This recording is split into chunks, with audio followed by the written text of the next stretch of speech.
Washington completed its second scrimmage of the spring practice season this weekend, and in this video, I'm going to take you through all of the stats that I tracked throughout the duration of this game. These stats are unofficial. I recorded them myself during this scrimmage, and because of media filming permissions, these player clips have been taken throughout several different spring practices this season.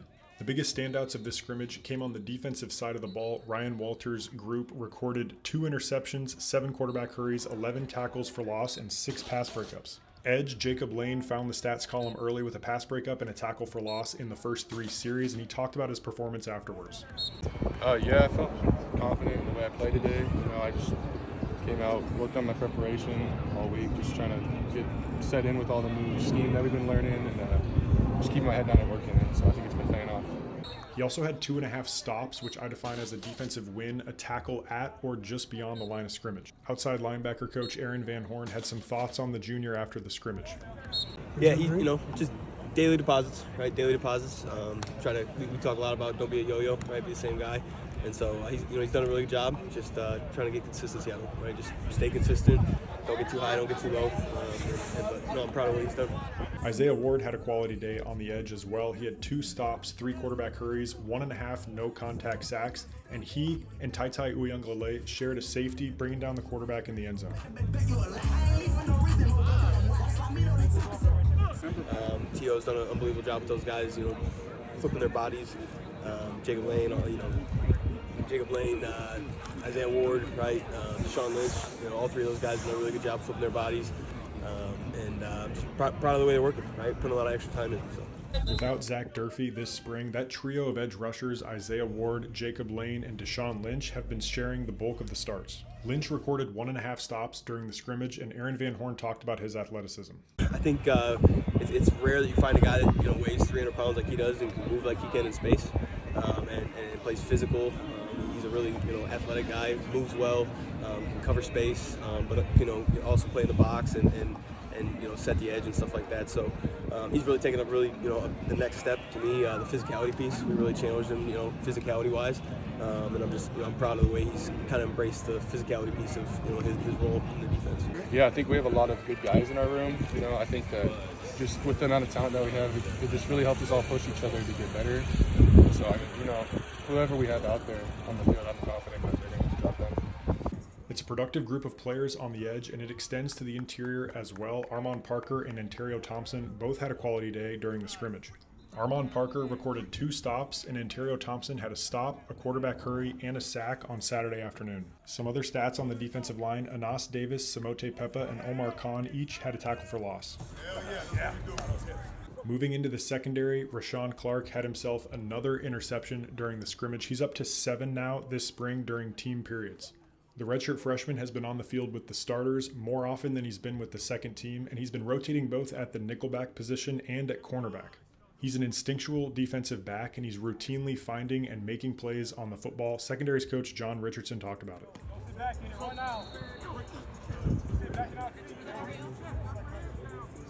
Hey, it's nothing different than what we all seen in high school already, man. He made plays on the ball in high school, and he's doing it now.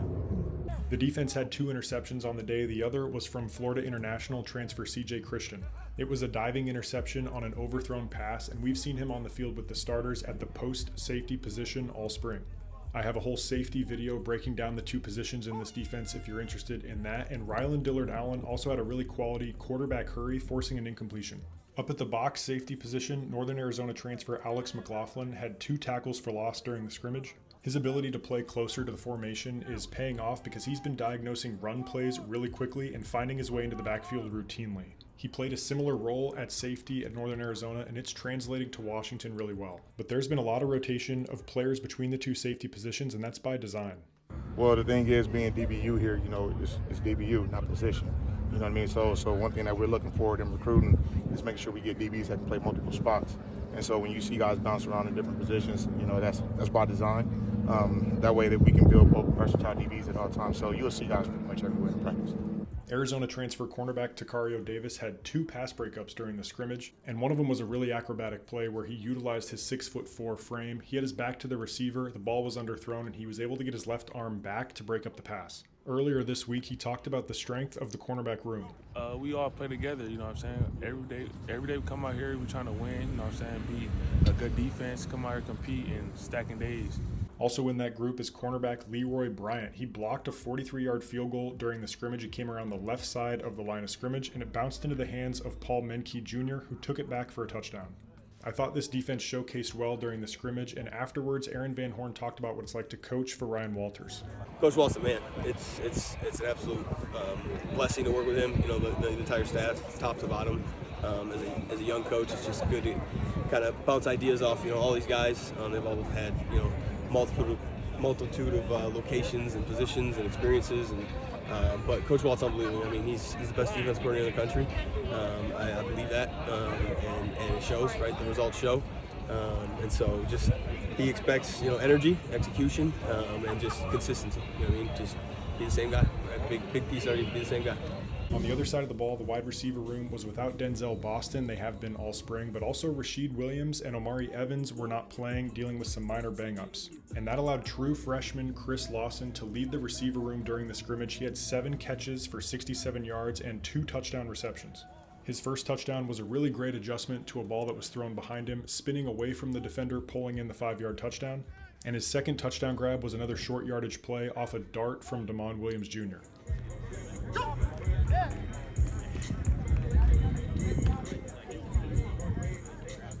Justice Williams had just 2 catches during the scrimmage, but the first was for 35 yards and a touchdown, and the second was a 30-yard reception. Both passes came from true freshman quarterback Dash Beierly, placed where only the wide receiver could get him, and he took advantage. True freshman Marcus Harris had 3 catches for 42 yards, including a 25-yard reception where he got wide open on a post over the middle. The pass came from Kai Horton. With some of the top players in this wide receiver room limited this spring, it's been a great opportunity to evaluate the depth of this position, which is shaping up to have some really good potential. Back Adam Muhammad led the way. He had 57 rushing yards, including a long run of 20. Jonah Coleman had a few carries and a short yardage touchdown, and Jordan Washington had 2 rushing touchdowns, both in short yardage, one where he bounced outside, showcasing his speed. And finally at quarterback, Dash Beierly had arguably the 2 best throws of the day, both of them going to Justice Williams. They both traveled 30-plus air yards. On one, he led the receiver in stride to the end zone, and the second was a back shoulder throw where only the receiver could pull it down. Damon Williams finished with over 150 passing yards, including that 1 passing touchdown to Chris Lawson. He had a long on the day of 30 that went to Audric Harris. The true sophomore also rushed for 30 yards, including a 17-yard bootleg that he took into the end zone for a touchdown. And Kai Horton took all the second-string reps. He finished with just about 125 passing yards and 3 short yardage touchdowns on the day. His long throw of the day was 25 yards, and it went to Marcus Harris on that deep post. And those are some of the biggest takeaways from the final spring scrimmage before the spring game on May 2nd, Friday night. Be sure to keep it right here for continued coverage of the Washington Huskies leading up to the 2025 season.